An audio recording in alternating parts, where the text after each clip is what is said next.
Alright everybody, what's going on? Untamed Soldier back at it again with some more Call of Duty gameplay for you. And today, I want to ask you guys a question. When was the last time you guys felt good entering a Call of Duty game? For me, it was probably around the time when Call of Duty was at its prime. I'm talking WW2 and Black Ops. Around that time, in between those two games, was probably the prime of Call of Duty, when Call of Duty was making worldwide headlines.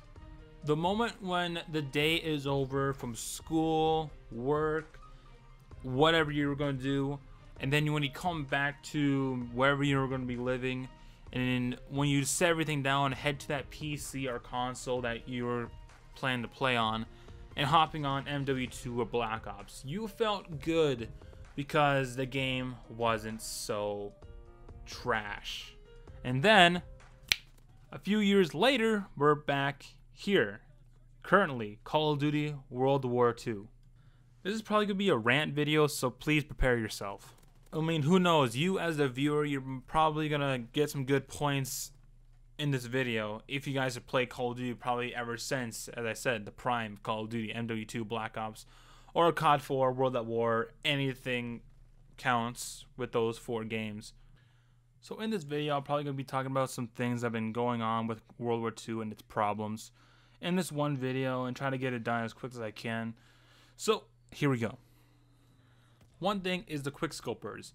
Now, all of us have had problems. All of us casual players had problems with Quickscopers. They're annoying, snipers are overpowered, and they always seem to be a one-shot, one-kill pretty much every single time, no matter where. If you shot him in the toe, he's dead. And we had this problem ever since probably COD 4 when it was starting to become something. And then Treyarch made the wisest move ever and tried to nerf it as bad as it could be, so it was like really hard to quickscope in Black Ops 1. Then they had those many people crying about it, and they wanted it back. So Treyarch just felt bad for them, the minority of the community. They felt bad for them, and then they brought it back and made it more easy, which was kind of a low blow for us casual Call of Duty players. And then ever since then, quickscoping has never been touched. And then they touched the DSR in Black Ops 2, which made a lot of people pissed over a rate of fire of a gun in a video game, which is still kind of pissing me off. So the way I look at this, these developers for these Call of Duty games are looking at these sniping communities, in these quickscoping communities, all these face cock riders, and just thinking of them as the big bad wolf as they are. If they nerd one thing about a sniper rifle, like aiming down the sight is too slow, or the rate of fire is too slow, they're gonna get death threats all because they're whiny bitches. And who gives a crap about MW3? Then Black Ops 2 comes around, and quickscoping is as easy as it can be. That makes us all pissed of why they even did this when they did the patch in Black Ops 1 that made us all happy and glad to hop on Black Ops 1. It was a great thing for Activision to listen to us, because what I heard on Thunder's video that Advanced Warfare 2 was going to be the game that Sledgehammer was going to make. So it wasn't the developers that were listening to us, it was the producer. Activision was listening to us. We didn't want any more futuristic. We had enough of that.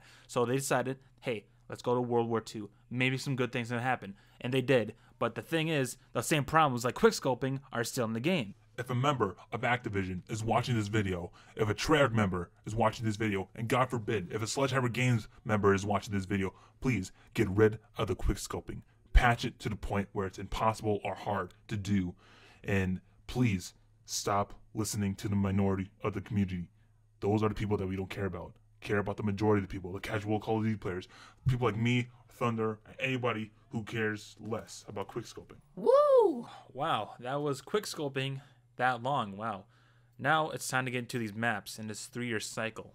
Now, another problem with this game is, what I'm hearing a lot now, is it feels like this game should have a lot more maps.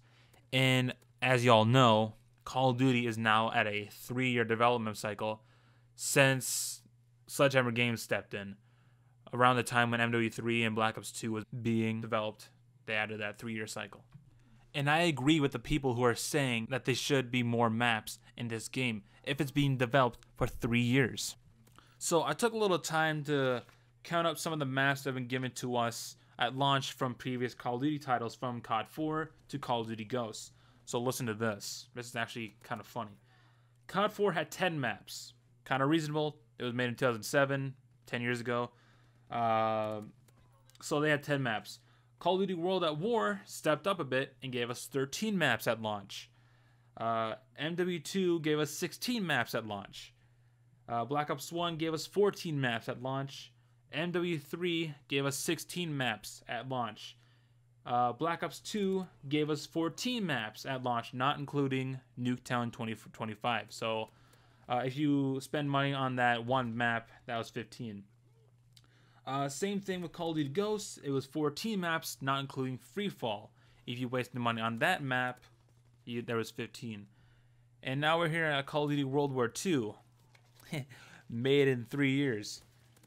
9 maps, not including quarantine. So total 10 maps if you were to waste your money on that map. I should call all these like added maps as, you know, pay, you know, to play on them.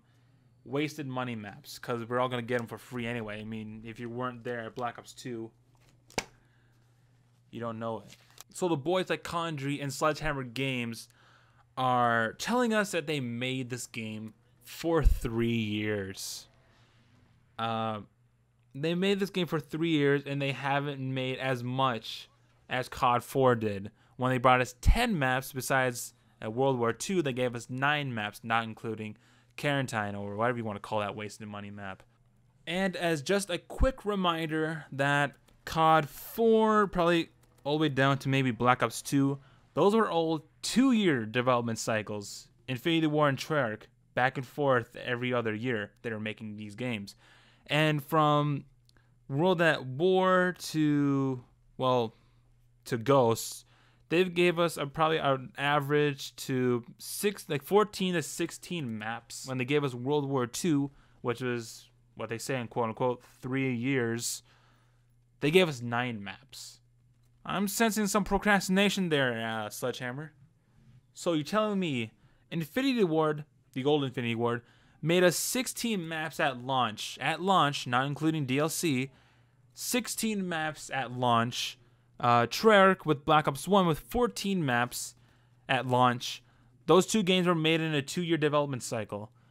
And here's Sledgehammer with a 3-year development cycle, close to 1,100 days to make this game.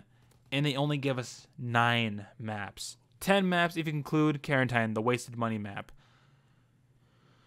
3 years. We should be seeing twice as much as we're seeing here. If it gave Treyarch 2 years to make 14 maps, 2 years to make 14 maps, not including Nuketown for Black Ops 2, we should be seeing more. I'm not sure what's going on there at the old Sledgehammer headquarters, but this is kind of really disappointing for someone who's been playing Call of Duty. No wonder people are saying that there should be more maps, because there hasn't been this many maps at launch probably ever, because I only have listed COD 4 to Call of Duty Ghosts. That there is a 6-year span, a 6-year streak of giving us an average of 14 to 16 maps a Call of Duty game at launch. And you're telling me for 3 years they only gave us 9 maps? Procrastination is sensing in my entire workspace right now. So for the people who are going crazy over the maps we have at launch for Call of Duty World War II that was made in 3 years, I don't blame you. So I am sorry, guys. I know I only touched up on the crappy quickscoping that's still in this game and the lack of maps that have been given to us, but I swear, I'll be getting more. Don't you forget it. I'll see you guys in the next video I ever make. Stay awesome. Later.